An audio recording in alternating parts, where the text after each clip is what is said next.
Merci, Monsieur le Président. Monsieur le Ministre, Monsieur le rapporteur, chers collègues, évidemment, l'exercice est très formel. Il l'était déjà depuis le début, il l'est encore plus maintenant, dans cette phase, la phase finale de cette loi.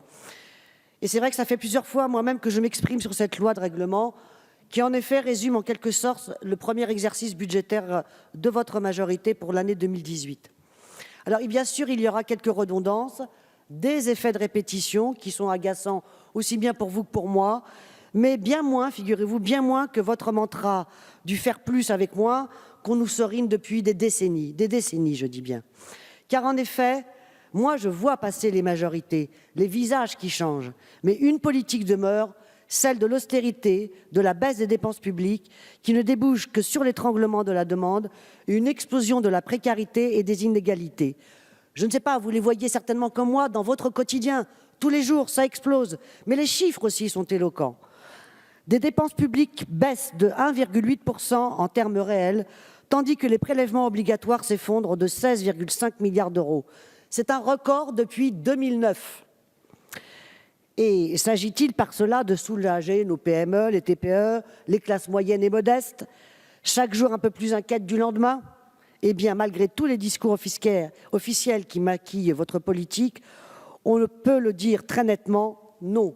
Il s'agit d'une baisse ciblée, profitant non à la majorité de nos concitoyens, mais à la majorité d'une poignée d'ultra-riches au sein de ce capitalisme de connivence qui est le sel de votre gouvernement. ISF, CICE, flat tax, près de 9,5 milliards d'euros sont ainsi soustraits du budget de la nation. Charge aux Françaises et aux Français d'éponger le déficit qui s'ensuivra. Ainsi, vous avez baissé de 2,5 milliards d'euros les APL depuis 2017. Vous cherchez à économiser 4 milliards sur la politique du logement d'ici 2020. Vous sabrez dans les contrats aidés. Mais cependant, la hausse des dépenses n'effraie les libéraux que lorsqu'il s'agit de prendre aux riches pour redistribuer aux plus modestes. Car le portefeuille se fait d'un seul coup beaucoup plus large lorsqu'il s'agit de couvrir les plus de 200 dépenses fiscales, ces niches en tout genre, dont l'utilité sociale et économique n'est toujours pas prouvée et loin s'en faut. Donc, par ailleurs, sans scrupule, vous vendez des biens qui ne vous appartiennent pas en propre, mais à la collectivité nationale tout entière, qui sont le fruit du travail commun. Bien sûr, je ne prendrai que pour exemple le seul aéroport de Paris, secteur stratégique s'il en est un, pleinement rentable qui plus est, et assure de surcroît une évidente mission de service public. Le précédent désastre de la privatisation de l'aéroport de Toulouse ne semble pas vous suffire.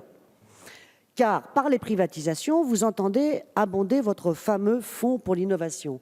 Or, des 10 milliards de fonds pour l'innovation, la Cour des comptes elle-même estime qu'il ne sortira chaque année que 250 millions, le reste se perdant dans les méandres d'une mécanique budgétaire complexe et injustifiée. Soit ce que reversaient chaque année les seuls aéroports de Paris au budget de l'État, sans même évoquer la situation de la Française des Jeux. Ainsi, la même Cour des comptes démontre que ces fonds sont 5 fois moins rentables que la moyenne des participations publiques. Pour des maniaques de l'austérité à tout crin, moi là, je vous trouve vraiment de très piètres comptables. Ce printemps de l'évaluation donc n'est qu'une mascarade qui entérine les obsessions budgétaires à l'œuvre sous la houlette donc conjointe de Bercy et de Bruxelles. Pourtant, l'urgence sociale et climatique devrait nous obliger à tracer un autre horizon qu'un ciel rabougri sous la houlette qu'un ciel rabougri. On pourrait, par exemple, plutôt que de frapper les grandes fortunes, que de les aider plutôt ces grandes fortunes, adoucir les inégalités par l'impôt, orienter les investissements par l'État, stimuler la demande par la répartition des richesses.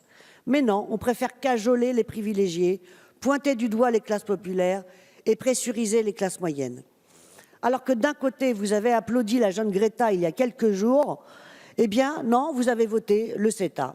Alors moi je me dis que peut-être dans cet hémicycle, il fait encore trop frais, il est trop climatisé comme dans les voitures de fonction pour que vous ayez vraiment conscience, que vous ayez assez chaud et que vous puissiez comprendre